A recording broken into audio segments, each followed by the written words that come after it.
Hey guys, and we are back with Autobiography of a Yogi by Paramahansa, Yogananda. And in this section, in these 3 chapters that I am talking about, he is in his teenage years and he is getting some very powerful and potent lessons that I want to share with you guys that I thought to me were very important. And again, he might not have gotten these lessons as I'm understanding them when he was a teenager, but I wanted to share these ideas with you guys about what I'm getting from it because, the ego and all that. So let's start, okay?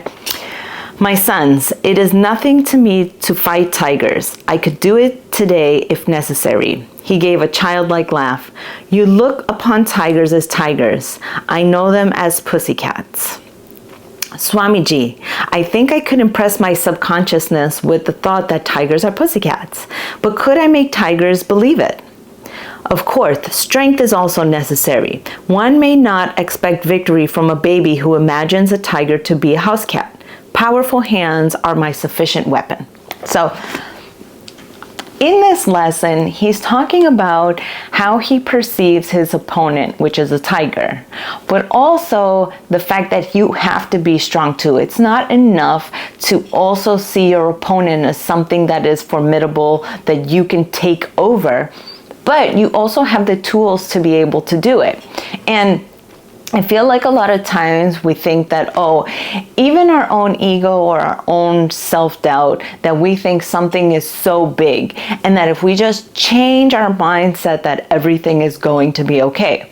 But that's not my experience and that's not what I've witnessed in others. It is a part of, yes, you have to change your mindset, but it also has to be followed up with inspired action. Not just action, but inspired action. So he knew that he had to be strong in order to be able to fight the tigers. He knew that in order to bare-fisted fight these tigers, he would have to be strong and have the muscles that he had. But on top of that, he had to view these tigers as something that was able to be conquered. So it's like a 2-part lesson that I think is really important.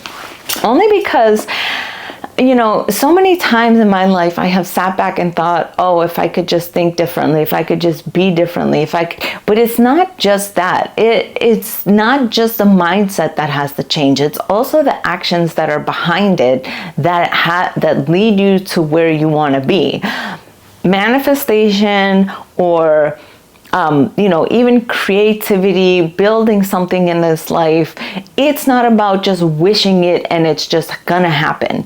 It's about wishing it and knowing that it's possible, but also acting in alignment with getting that thing.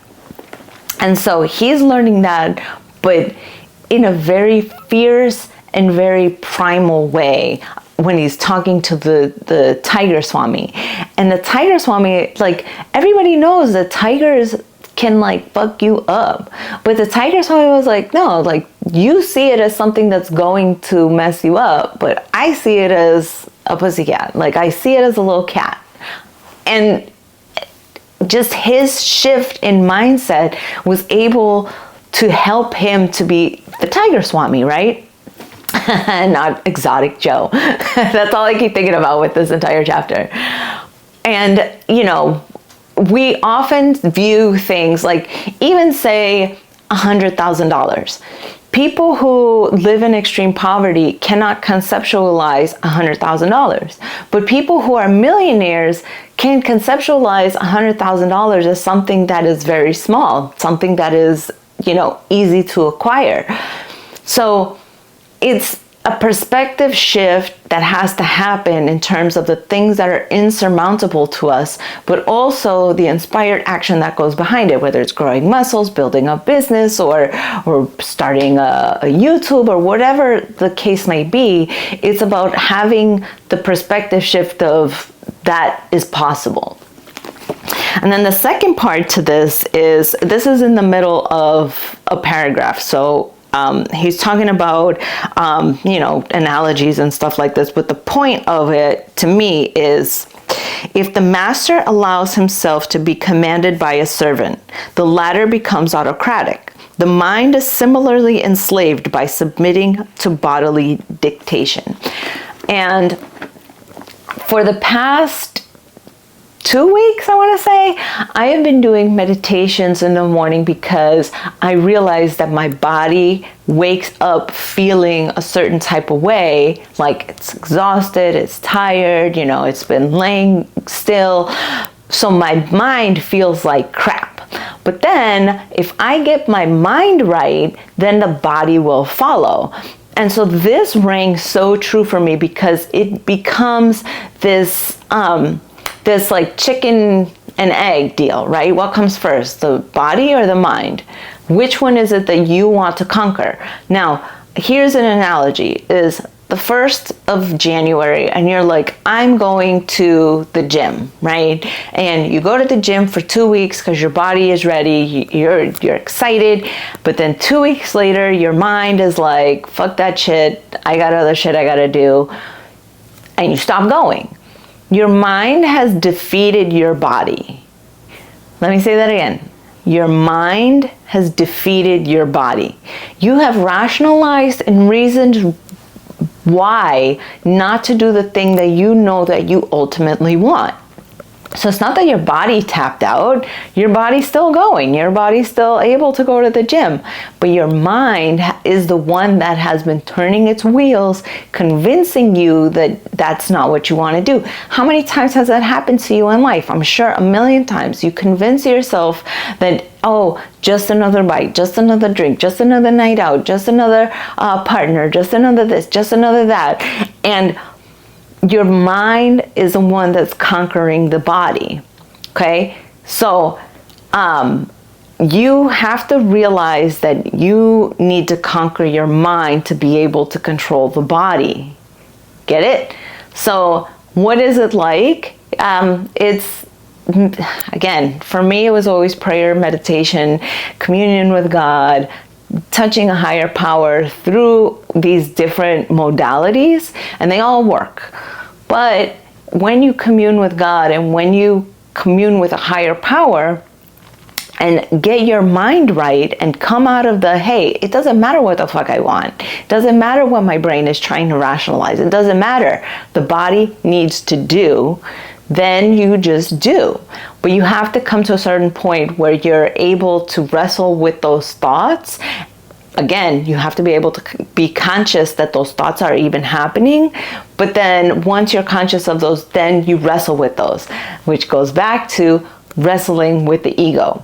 So, that was a heavy one today. And so the last part of this, which I really like, is he always says that he's ejaculating these thoughts, and a part of me is like, I always giggle whenever I'm thinking about them. And so he goes, do you think, Revere Swami, that I could ever fight tigers? This was the first time and the last that the bizarre ambition ever visited my mind. Yes, he was smiling, but there are many kinds of tigers. Some roam in jungles of human desire. No spiritual benefit accrues by knocking beasts unconscious. Rather, be victor over the inner prowlers.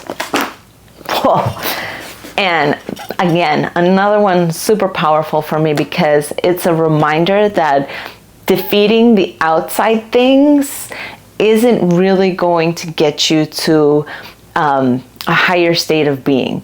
It's conquering all of those big tigers within us. Kevin Hart actually had a really good book that he likened all these different ways and thought patterns to monsters.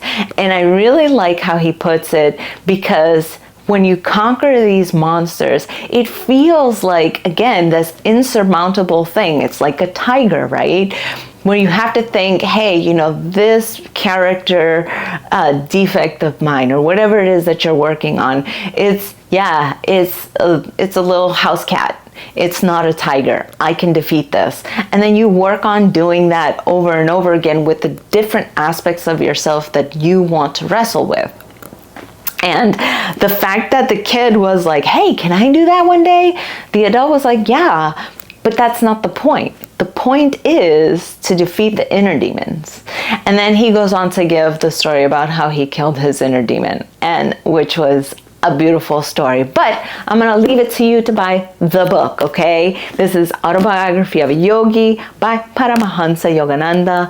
The link is in the description to the video. You guys, I put a link to my book, which is Techniques on How to Journal, and my entire journey has been journaling, prayer, meditation, and those three things, bar none, have been the best thing for me. And then also I'm going to link to my podcast, which does happen here on YouTube too. I have linked that, but if you want to go listen to it via Spotify, you got it. Okay, love you guys.